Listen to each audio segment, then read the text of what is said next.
So how do you deal with all that like adversity and people like Captain stuck up, man. He doing all these shows and all that. He ain't the same. Yeah. And I fought myself for the beginning of my career because in the club, people would think I was a little stuck up because they would speak and I didn't speak back. Okay. It's like, no, I wear glasses. I ain't even see you. I didn't even see you. I looked right at you and was like, hey, Captain, you didn't even say nothing. Trust me. I wear glasses. People don't know it. I didn't see you. I would get that. Or people think I'm unapproachable because of social media now. Yeah. People look at everything that I do and feel like they can't come to because me. you associate with yourself with so many stars or you doing stuff. But there's something within you. Yeah. Because I'm the same guy. Yeah. So I got that. I got that a lot.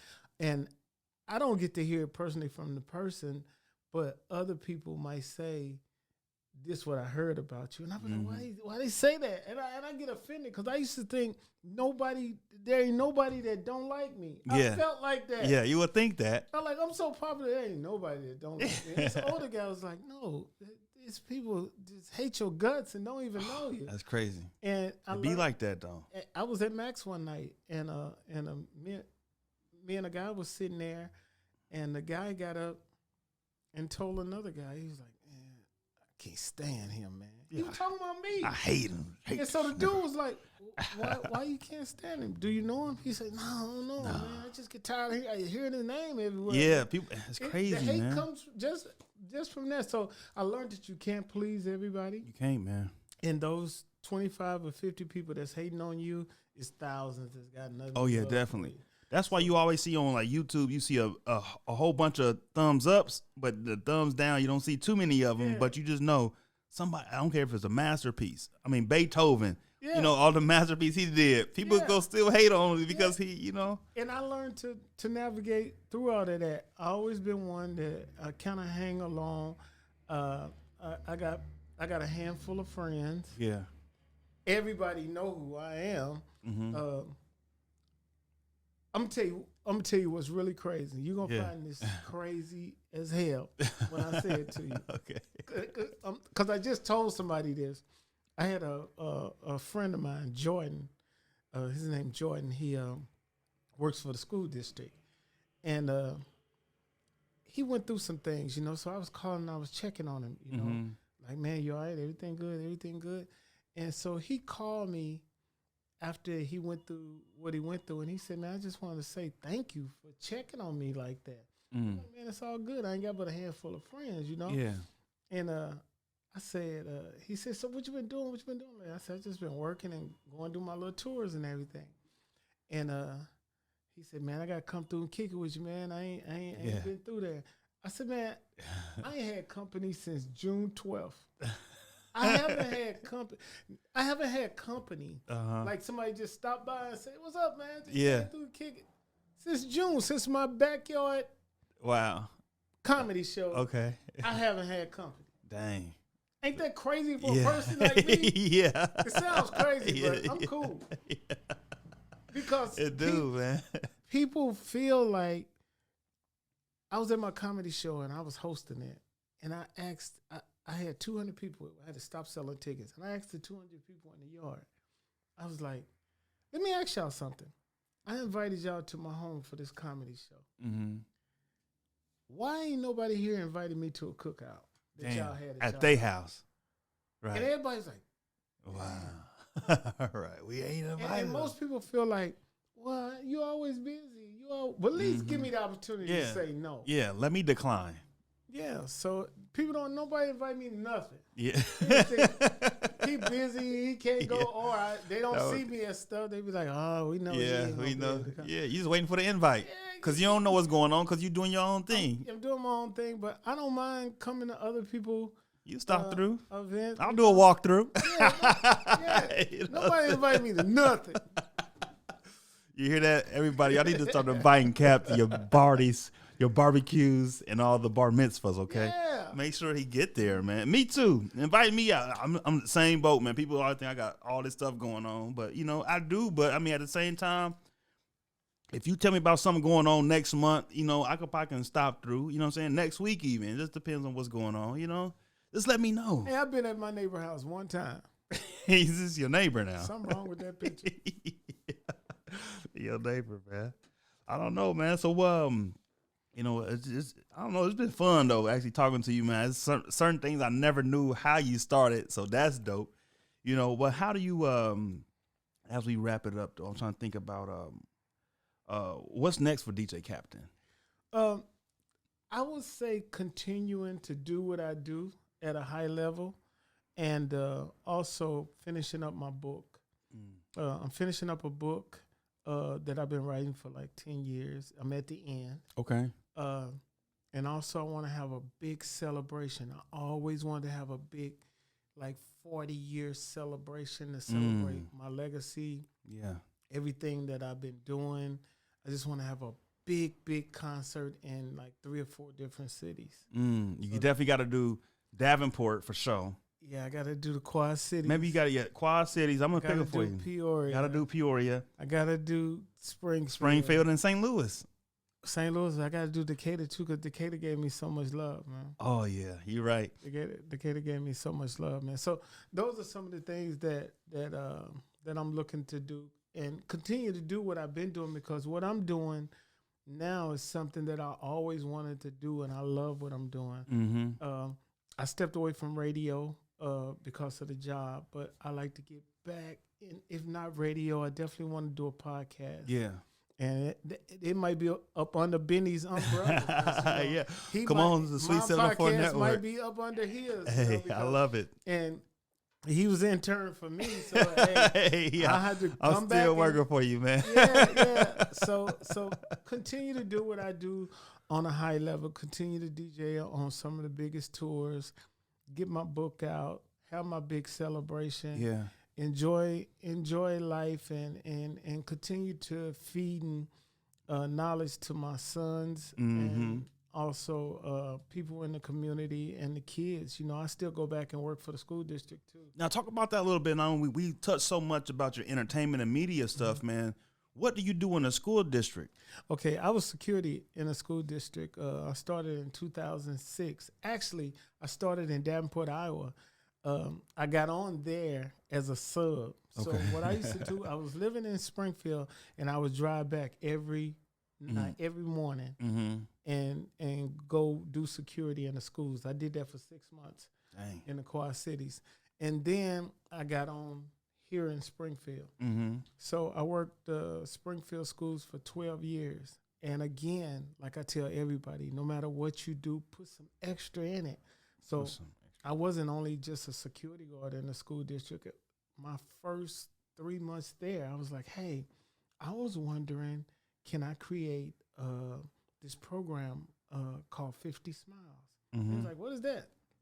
So I was like, I want to give 50 kids a Christmas that's fortunate, that may not be able to have a Christmas.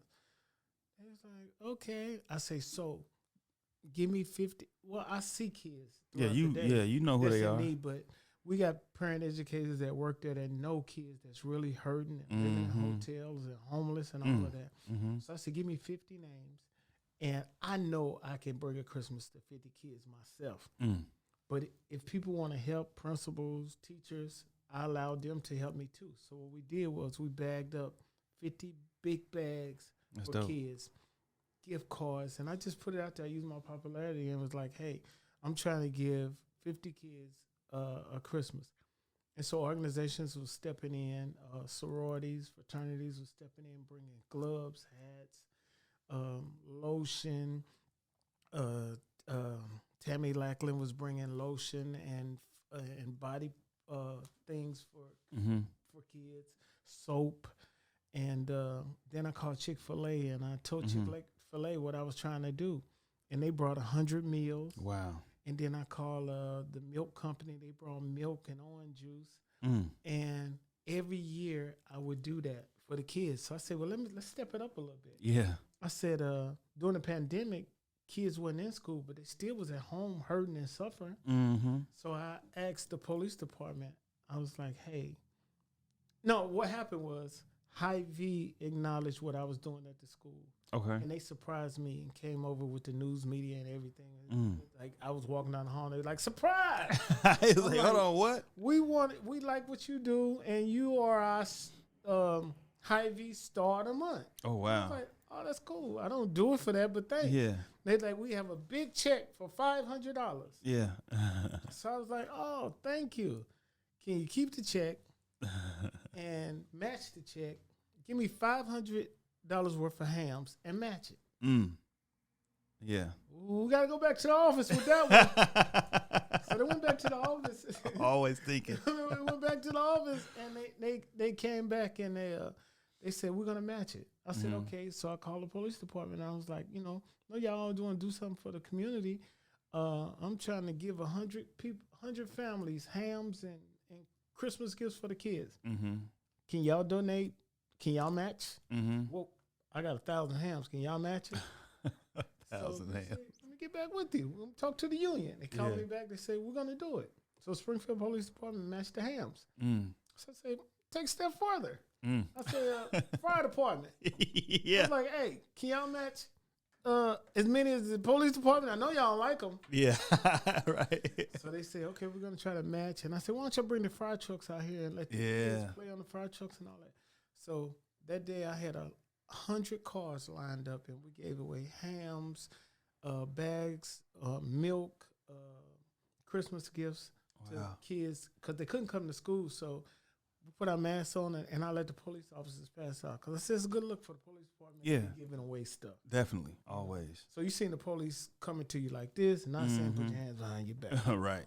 So it was a good look. So I did 12 years at the school district, and I left and I went to the state.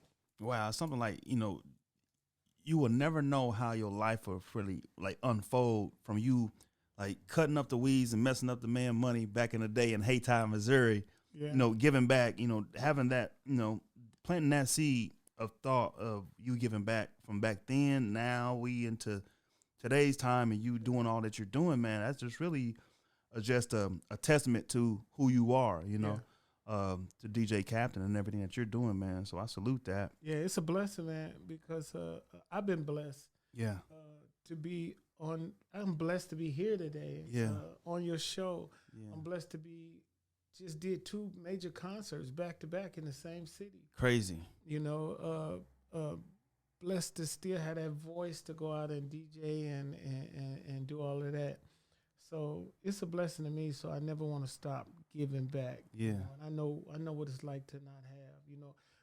Back then when I was telling you that story about my grandmother, when they celebrated Christmas, when I celebrated Christmas in St. Louis, my dad asked me what I wanted. Mm-hmm. I got everything that I wanted. He got me a train track that covered the whole basement. Wow. Okay.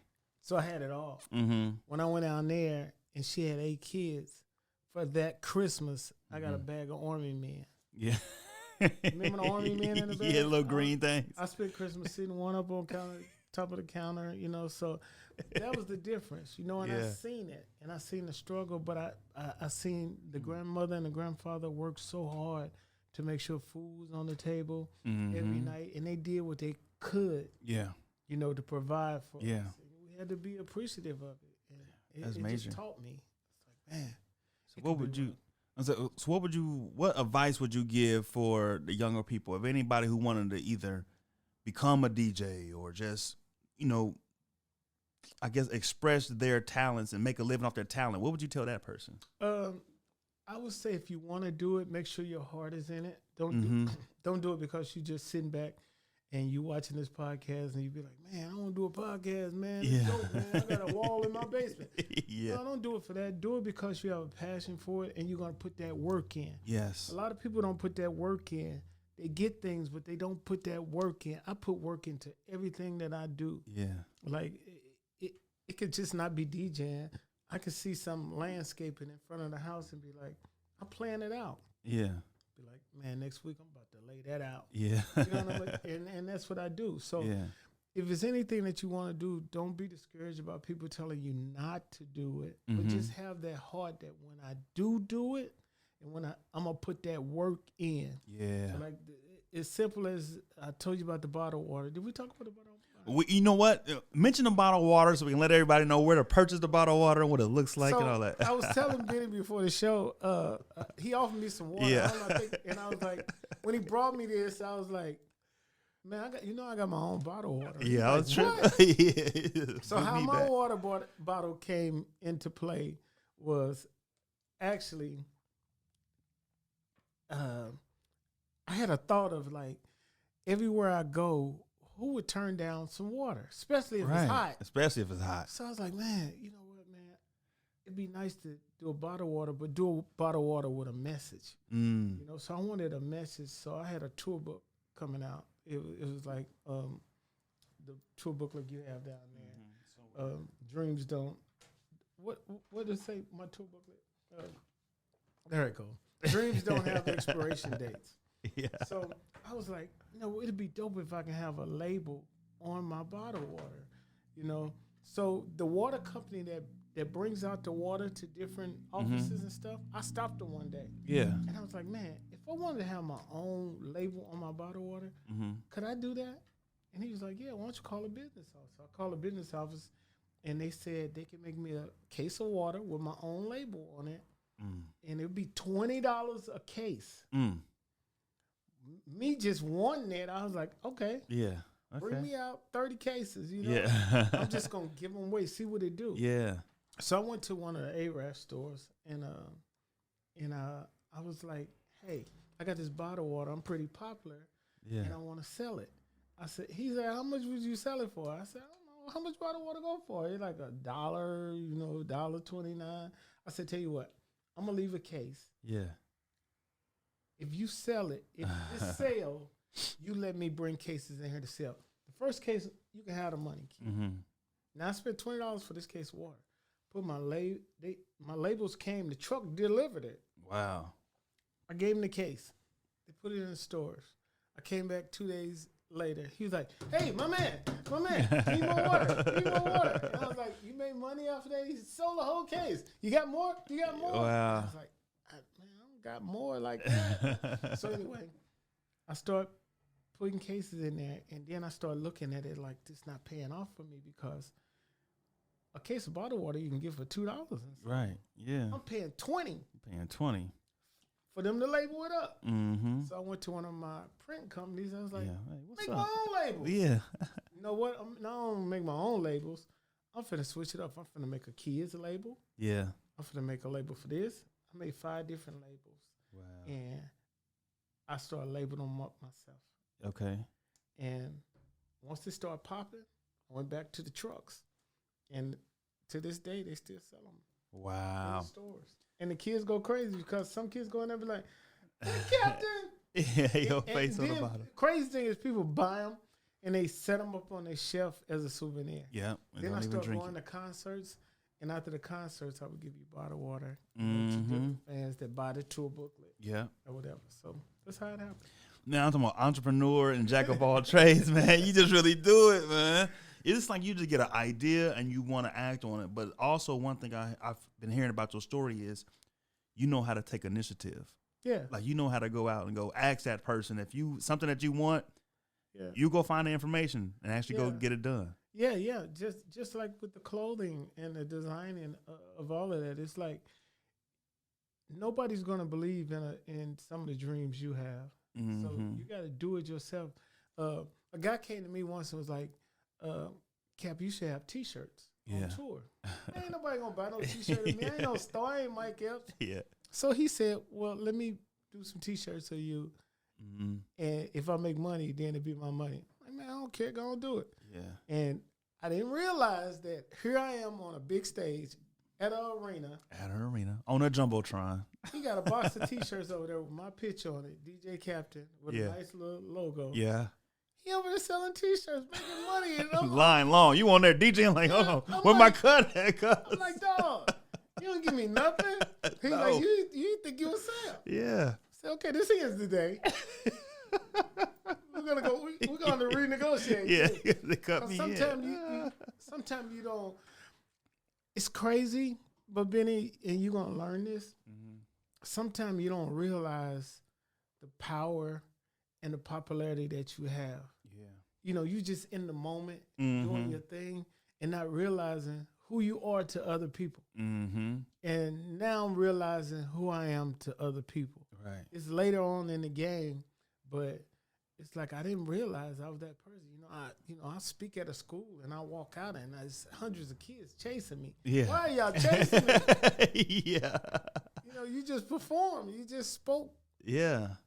And that's how the book came. I was at school speaking just from my heart and things I've been through. Yeah. And prisons and Yeah. juvenile centers. They start writing letters talking about this guy spoke and they was in tune. It was like, you should write a book. I was like, that's how the book thing came. Do you have a title to your book yet? I think I want that to be my title. Dreams don't have expiration dates. Yeah, because they don't. You can be old as I don't care what. If you still doing it, you doing it. Who tells you when it's a wrap? Man, when you in the ground, that's Yeah, about so, it. I talked with Charlie Wilson, man, and it was just like, man, you know how long I've been watching you? And this dude vocals is just as strong as people vocals are. And he today. sound the same on his records than he doing live. Yes, he do. So it's Wow, like, it's crazy. who am I to tell you not to go on tour? Stop going on tour. Who am I to tell Sugar Hill Gang, hey, man, come on, man, stop, man. Yeah, who stop am I to tell LL Cool J, come on, man. It was crazy. If them hits, you still got them? You know what? And I think Jay-Z was one of the first ones. Because remember, before Jay-Z, before Jay-Z, rap was a young man's sport. You know what I'm saying? And it was like, so Jay-Z put out that song, 40's the new 30, I think. 40's the new 30, I'm so hot still, or something like that. And like people was really like, you're 40 years old, you're washed up. It was like, but he was saying something like, well, if Mick Jagger can still go on the road all these years, you know what I'm saying? Yeah. Ozzy Osbourne, they still on the road. Why can't rappers still be and living out their purpose and doing their thing and be old? So I think that was a thing to embrace. We got to embrace growing up. We got to embrace getting older. Yeah. We got to embrace all that so that way we can, explore and still do new things. Yeah. I believe in that. I'm a DJ as long as I want to. I get to pick and choose what I want to do now, but as long as you can do it and do it well, do it. I watch Ron Isley sit in a chair with a cane. And just do a show. Do a whole 3-hour show. And he's still putting out music. He talking about you looking for the plug. Who are you to tell me I can't sing on a hook? No, who are you to tell me? Younger DJs kill me with a heck, man, you gotta get this, you gotta get the computer, you gotta get the pro sound, you gotta get this, man. Okay. And my question to them is, you got that. Yeah. I'm doing what you do. Yeah. And I have this. Yeah. I got the CDs and I'm on tour. Yeah. So, and nobody's complaining. They saying the same thing. He killed it. Yeah, he killed it. That's all they saying. I don't think I need that. Yeah. This working for me. Yeah. Whatever works for you. Yeah. Just keep using it, man. If it work for you, work for you. And if it don't, try something else, man. Anything else you want to say before you get up out of here, man? And I would just say this to you, man.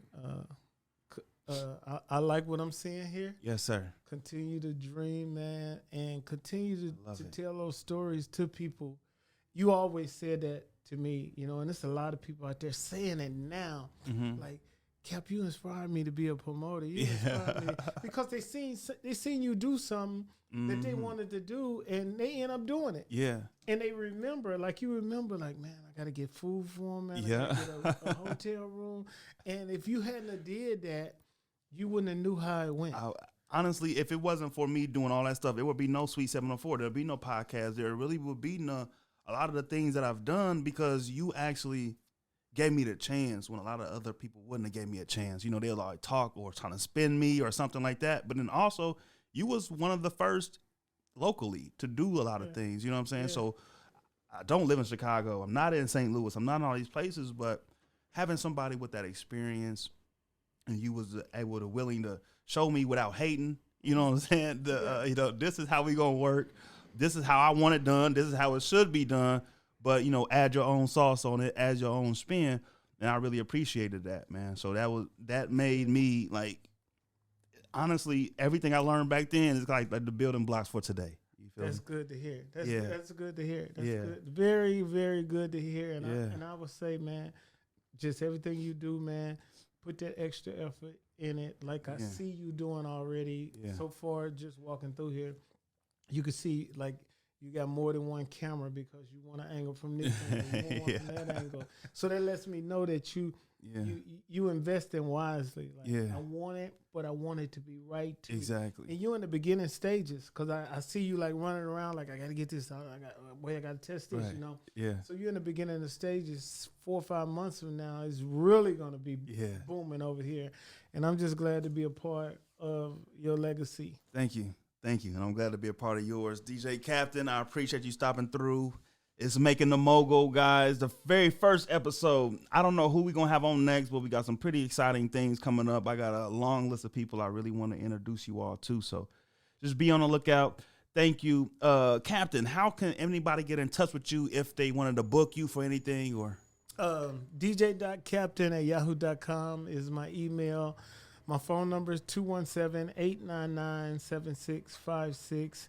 And I want to invite you to come to our next big show. I'm there. June 23rd in the Quad Cities. I don't know if I should say it, but nobody knows. When is this going to end? I'll put it out in a couple weeks. Yeah, Okay, so we okay. good. Well, June 23rd, he's going to come cover one of the biggest shows coming to the Quad Cities. I'm going to leave it at that, and I'll let him break the news to y'all. Yeah, I'll break the news. Show. Yeah, I'll break the news. But, you know, in remembrance of your pop locking days, I'm going to wear some white gloves and a tuxedo, and I'm going to get it going.